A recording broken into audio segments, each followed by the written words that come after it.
3 दिन पहले supreme court में एक सुनवाई के दौरान भारत के मुख्य न्यायाधीश जस्टिस सूर्यकांत शर्मा ने देश के युवाओं को, जो बेरोजगार हैं, जिनके पास फिलहाल नौकरी नहीं है, जो संघर्ष कर रहे हैं, जो दो रोटी कमाने के लिए मेहनत कर रहे हैं, कोई पढ़ाई कर रहा है, कोई परीक्षाएं दे रहा है, उन्हें कॉकरोच बताया।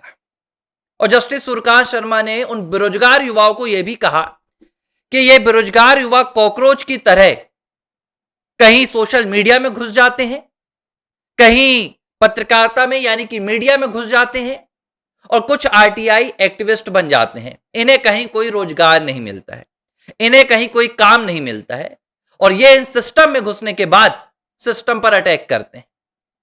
जब जस्टिस सूर्यकांत शर्मा ने देश के बेरोजगार युवाओं को लेकर यह बेहद अमर्यादित और अपमानजनक बात बोली, तो पूरे देश में जस्टिस सूर्यकांत शर्मा के खिलाफ बस नहीं, बल्कि न्यायपालिका के खिलाफ भी लोगों की जो आस्था है, जो अटूट विश्वास है, उसमें कमी देखी गई।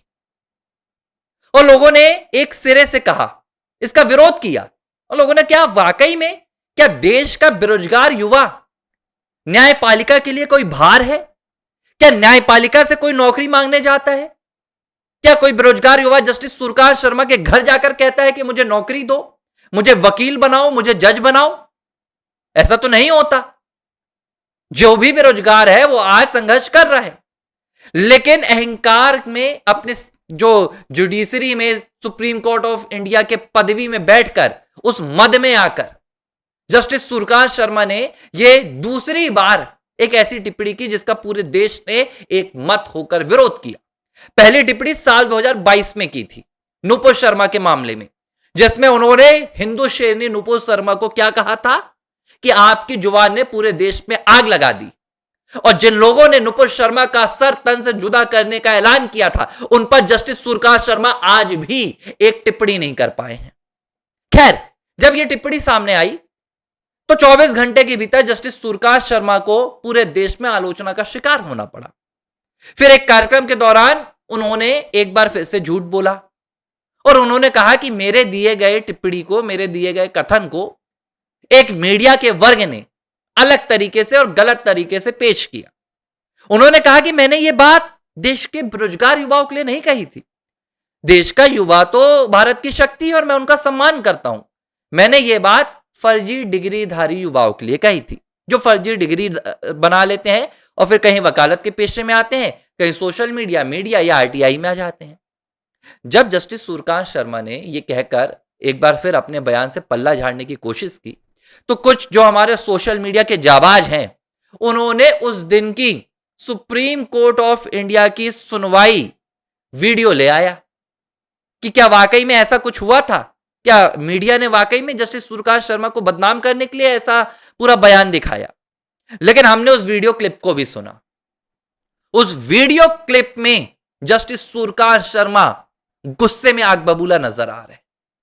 बेरोजगार और भारत के युवाओं के लिए उनके भीतर एक भड़ास नजर आ रही है और उस भड़ास में डूबकर जस्टिस सूर्यकांत शर्मा ये कहते हैं कि ये भारत के युवा, जिन्हें कहीं रोजगार नहीं मिलता है, ना कोई पेशे में जगह मिलती है, ये कॉकरोच की तरह है। इनमें से कुछ आरटीआई एक्टिविस्ट बन जाते हैं, कुछ मीडिया में चले जाते हैं, कुछ सोशल मीडिया में आ जाते हैं और सिस्टम पर अटैक करते हैं। इस बयान को तोड़ मरोड़ कर पेश नहीं किया गया, बल्कि इस बयान को हूबहू देश की जनता के सामने लाया गया। और जब देश की जनता के सामने लाया गया तो लोगों को पता चला कि भारत की न्यायपालिका में आज भी ऐसे कॉकरोच बैठे हुए हैं जो देश की सबसे बड़ी ताकत, जिस ताकत को पूरी दुनिया आंकती है। आज पूरी दुनिया में कहा जाता है कि भारत सबसे युवा देश है। भारत के पास जो युवाओं की शक्ति है वो दुनिया के किसी देश के पास नहीं है। और इस ताकत को भारत के मुख्य न्यायाधीश कॉकरोच कहते हैं। मुझे लगता है कि यह भारत के मुख्य न्यायाधीश का गांधारी वाला स्वरूप है, धृतराष्ट्र वाला स्वरूप है, जहां उन्होंने न्यायपालिका की पदवी में बैठी हुई काली पट्टी बांधी हुई है, जिसके आगे उन्हें भारत के युवाओं की ताकत नजर नहीं आती। और यह तो ठीक है, जस्टिस सूर्यकांत शर्मा ने यह भी कहा था कि भैया हम तो आगे चलकर ऐसे मामलों की सीबीआई जांच कराएंगे। कौन से युवा मीडिया में है, कौन से युवा सोशल मीडिया में है। यह वही जस्टिस सूर्यकांत शर्मा है जो आज तक नोटों की गड्डी पकड़ने वाले जस्टिस यशवंत वर्मा के मामले में सीबीआई जांच नहीं, एक एफआईआर नहीं करवा पाए, और ये युवाओं की सीबीआई जांच कराएंगे। ये है भारत के न्याय प्रणाली में बैठे हुए कुछ लोगों की घिनौनी मानसिकता। कंटेम्प्ट का डर दिखाना, एफआईआर का डर दिखाना, जेल के अंदर भेज देने का डर दिखाना, यह तानाशाही कहलाती है, यह न्यायपालिका नहीं कहलाती है। और जस्टिस सूर्यकांत, मैं कहूंगा कि उसी रास्ते पर चल रहे हैं। लेकिन हम खुलकर कहेंगे, हम इस देश की ताकत जो है उसे दबने नहीं देंगे।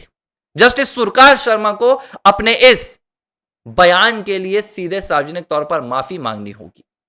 जब तक वो माफी नहीं मांगेंगे, हम उनकी आलोचना करते रहेंगे। फिर हमारे ऊपर कंटेम्प्ट लगे, हमारे ऊपर केस दायर हो, एफआईआर दर्ज हो, हमें फर्क नहीं पड़ता। क्योंकि अगर न्यायपालिका वाकई में इस देश के लोकतंत्र की सबसे मजबूत आधारशिला है, तो उन्हें इस देश के युवाओं का अपमान करने का अधिकार कहीं से नहीं मिलता। पहले आप अपने सिस्टम में बैठे हुए जस्टिस यशवंत वर्मा जैसे कॉकरोच को बाहर फेंकिए और न्यायपालिका को बचाने का काम कीजिए। जस्टिस शायद सूर्यकांत शर्मा को ये कॉकरोच नजर नहीं आ रहे हैं। वो रोहिणी की अदालत में जो अभी 2 दिन पहले बहस हुई, वो कॉकरोच नजर नहीं आ रहे हैं। इन्हें कॉलेजियम से सीधे जज बनने के बाद आज यहां पर देश का युवा कॉकरोच नजर आ रहा है। यह दुर्भाग्य है। और मैं चाहता हूं कि इस वीडियो को आप बेफिक्र होकर ज्यादा से ज्यादा शेयर कीजिए और इस लड़ाई में हमारा साथ निभाइए। क्योंकि हम बार बार कह रहे हैं, हम भारत की न्यायपालिका का सर्वोच्च सम्मान करते हैं, चाहे फिर वो एक निचली अदालत हो, एक मजिस्ट्रेट की अदालत हो, या भारत की सर्वोच्च न्यायालय हो।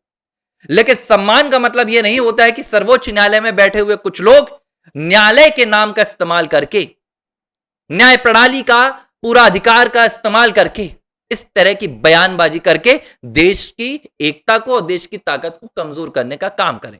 अब कुछ लोग कह रहे हैं कि सीजेआई के खिलाफ साजिश रची जा रही है। कोई साजिश नहीं रची जा रही है। यह बदजुबानी का नतीजा है जो आज मुख्य न्यायाधीश की कुर्सी पर बैठने के बाद भी भारत के मुख्य न्यायाधीश को देश का युवा धुतकार रहा है। कल को इससे इनकी मानसिकता पता चलती है ना। कोई बेरोजगार युवा अगर अदालत जाएगा, सुप्रीम कोर्ट किसी मामले में पैरवी करेगा, तो इनकी नजर में तो वो कॉकरोच है। भाई धारणा क्या होनी चाहिए? आपकी धारणा everyone is equal before the law होनी चाहिए, वो है नहीं। आप बेरोजगार युवाओं को कॉकरोच मान रहे हैं। तो जैसे कोई बेरोजगार आएगा, आप उसके खिलाफ फैसला सुना देंगे, यही माना जाएगा। ऐसे न्याय नहीं होगा। जस्टिस बीआर गवई, जो इससे पहले भारत के मुख्य न्यायाधीश थे, उन्होंने भी इसी तरह की बदजुबानी की थी, जिसके बाद जो हुआ था वो पूरा देश देखा। और आज मुझे लगता है कि जस्टिस सूर्यकांत शर्मा की भी बदजुबानी है। इन्हें वो जस्टिस सुभाष विद्यार्थी नजर नहीं आते, जो मामले में एक दिन पहले एफआईआर का आदेश देते हैं, अगले दिन आदेश अपना पलट देते हैं। ओरल में दिया गया आदेश दस्तखत होने से पहले कुछ और हो जाता है और उसके बाद वो रिक्यूजल ले लेते हैं। कॉकरोच तो वहां भी मिल सकते हैं। तो कॉकरोच ढूंढने का काम जस्टिस सूर्यकांत शर्मा को करना चाहिए, लेकिन सबसे पहले न्यायपालिका में करना चाहिए, ना कि 8वीं की कक्षा की पुस्तक को बंद कराना चाहिए, फिर उसके शिक्षकों की उनकी नौकरी बंद कराना चाहिए। यह मुझे लग रहा है कि किसी अपनी खुन्नस को आज न्यायपालिका की कुर्सी में बैठकर निकाल रहे हैं। इससे ज्यादा जस्टिस सूर्यकांत शर्मा के बारे में मुझे और कुछ नहीं लग रहा है जो उनकी ये बयानबाजी आ रही है। ये उनका कोई व्यक्तिगत अनुभव होगा, जो उनका किसी एक बेरोजगार युवा से पाला पड़ा होगा, और उस अनुभव को आप ये पूरे भारत के युवाओं के ऊपर लाद रहे हैं, जो कि सरासर गलत है। और न्यायपालिका पर बैठकर इस तरह की बयानबाजी का तो कतई समर्थन नहीं किया जा सकता। एबीसी हिंदी न्यूज, आज ही जुड़िए हर खबर के साथ।